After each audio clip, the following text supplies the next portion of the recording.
And we're back here at WECS 90.1, a lovely radio station, college radio of Eastern Connecticut State University. On the line, I've got a special treat. The Big Bad Bollocks, our local band, self-described as rocking like the Pogues and Sex Pistols fused. I'd weld on a piece of the Dead Milkmen for their playful humor. They'll be playing tonight at the Iron Horse, a music hall up in Northampton, Massachusetts.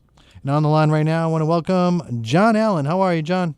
Hello, Mark. I'm great. I'm on my way to the gig as we speak, through the throngs of traffic trying to get to the show. Well, maybe I'm exaggerating a little bit there, but it's going to be a good night. It's going to be pretty much sold out by the time we open. And by the way, that's not a self-description. That was William Monahan, the Oscar-winning screenplay writer for The Departed. He described us that way. Oh, cool. Yeah. The only thing that pissed me off about him was that he didn't put us in the soundtrack. He put the drop kicks in. Bollocks. Bollocks. Yes, bollocks. Precisely. You started out as booking gigs up at Pearl Street in Northampton, and then you got the bug. Had you played any instruments before then? I had never played anything except the Fool, to be honest. And some say that's still what I play, and I like to think I still can play the Fool. That's my first instrument.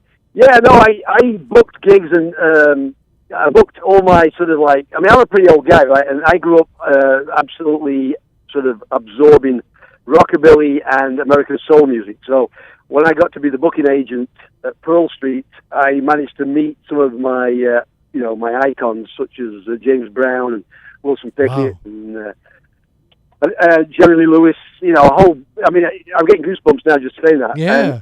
And after I'd finished that job, I did it for about 6 years. I started the band, Big Bad Bollocks. I remember I was walking down Pleasant Street one day in Northampton, and this guy, a local blues legend, Ed Vardas, who sadly recently died, shouted across the street to me, he says, "Hey, Alan, who the hell do you think you are now? You think you're a musician through osmosis just from booking those bands?" And he was kind of right. I think, it was a sort of a case of osmosis that brought on my desire to get on stage and try it out. Sometimes you just got to get up there and just do it, right? Yeah, I mean, this sounds almost cornball or made up, but what really inspired me to start the band was a friend of mine sent me the book, The Commitments. This is long before the movie ever came out. Oh. A while before the movie ever came out. And I read that book, and one of the greatest bands I ever had the honor to book twice at Pearl Street was the Pogues on their first U.S. tour and the second U.S. tour. Oh. So I think it was a combination of seeing the Pogues that reminded me of the sort of more demented folk musicians I saw as a child growing up in northern England. And then reading Roddy Doyle's Commitments and the whole DIY. And, I lived in Liverpool through the punk years, so, but I was always too shy back then. I was always too shy to be in a band. I thought I wasn't sort of talented enough. But, I should have looked more closely at the bands that were coming out of Liverpool at that time. But anyway, I'm a late bloomer. I got those ideas from the combination of things and years of being shy, retiring type, and now you can't shut me up, as you can tell. So it's not too late for me to start then, right? Absolutely. I feel inspired by you. It's never too late, Mark. Here's the other thing, right? Yep. When I was 15, I used to go see bands at Sheffield City Hall up in northern England, and we'd go see, Deep Purple, Black Sabbath, stuff like that. We'd always make a point of missing the opening acts because we've been told by older, wiser people that the opening acts suck. Well, we accidentally once caught an opening act. Oops. There was parking space here. And it was a great rockabilly band that obviously had been an early influence on Deep Purple. And we came to the conclusion that, this is like your second chance, because these guys ended up getting a whole career out of it. If you don't make it as a rock star when you're supposed to, say between the ages of 17 and 25, you get a second chance as a crazy old fart. But you've got to be well over 50 to actually qualify as a crazy old fart. And I'm well over 50, so I'm waiting for the knock on the door from, William Morris Agency or somebody. So maybe then in a few years I'll give it a try too. You've had some musicians come and go, accordion players, mandolin players. Does it make it difficult for you to, when you're performing live, does it mess up the sound of the band, or do you find somebody else to step in? Boy, that's a good question. I mean, we've had, over the years, me and the drummer, Bob the Bastard, we've been the core members since the very beginning, which is now 27 years. Wow. The guitar player, Pino, has been with us 23 years. The bass player has been with us 19 years. The old original guitar player is rejoining us tonight for the show. He's from the very inception. In fact, it was me and him that started the band. He's coming back tonight for old time's sake, because this is our 25th anniversary at the Iron Horse. And over the years, we've had multiple people come and go. We even had a guy from Israel called Ziv. We used to introduce him as Ziv from Tel Aviv. He was a classically trained pianist who played accordion with us. And it was, talk about slumming, he was really slumming.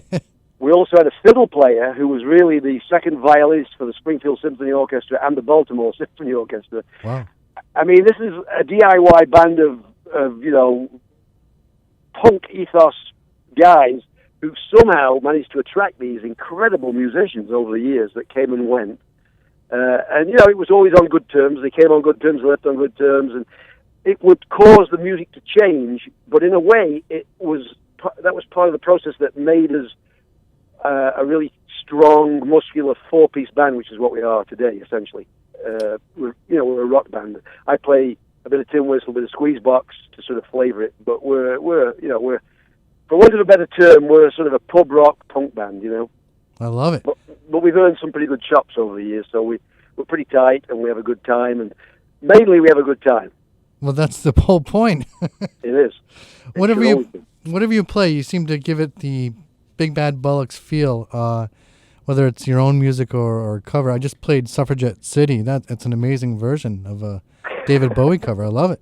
I just want you to know that we learned that in a couple of days for a benefit. We're doing it tonight. That was an acoustic version. We're doing it tonight electric, but we are going to, as we call it, jigabilly it, which means bollockizing. It's going to be hopefully we'll get a recording. Maybe we can get one of those to you. We'll get it online so you can get a copy of that one tonight. Awesome. Right? We're doing also a tribute to Lemmy tonight. We're going to do a bollockized version of Ace of Spades, which will be fun to do. Oh, man, I want to hear that. Yeah, because me and Lemmy grew up in the same neck of the woods. We actually grew up about 30 miles apart. Oh, wow. And he's only about 6 years old. He was only, he's a bit more than that. He was like 9 years older than me. But, so I've always been a big fan of Motorhead just because of that local connection, but mainly because of the, brilliant delivery of Lemmy and the band. Yeah. You play with a lot of cool bands. Have you ever worked with Black 47? Yeah, multiple times, actually. They just celebrated their 25 years last year, and then they called it quits. They did, yeah. You're not going to call it quits, are you? No, hell no. No, we're getting a second wind right now. The old guy, the old guitar player, like I say, is joining us tonight, and actually the old mandolin player is joining us tonight, and so there's going to be 6 of us on stage, plus we'll have another percussionist joining us who's just this crazy guy who we played a open-air party for last year, who joined us with these crazy, Moroccan drums, which, we're far from a world beat band, please. You better, that's true. But he was such a maniac, we invited him to come along tonight because he was going to be in the audience anyway. We said, bring your drums, and there's going to be a bit of a cavalcade, a cacophony, Oh, absolutely, and that's the perfect venue for it. It's the sound guy here, Jim, he's been doing our sound here for the last, I should think, almost 15 years, maybe 13 years, I don't know, something like that. He knows our sound so well, and the sound system in this place is so bloody good. Yeah. It's such a pleasure, and it's such a great room, and it's got such a great history. So many legends have played here. It's just a wonderful place to play. Amazing people, yep.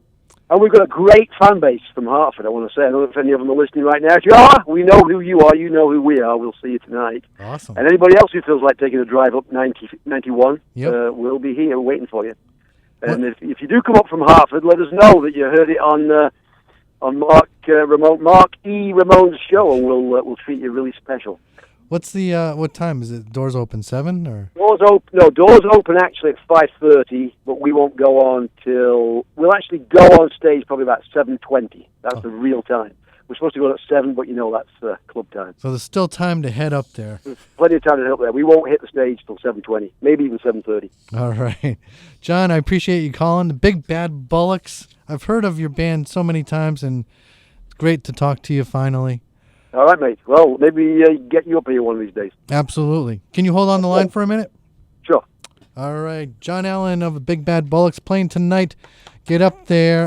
Head up now to the Iron Horse Music Hall in Northampton. That is the official venue of choice of the Marquis Ramone show.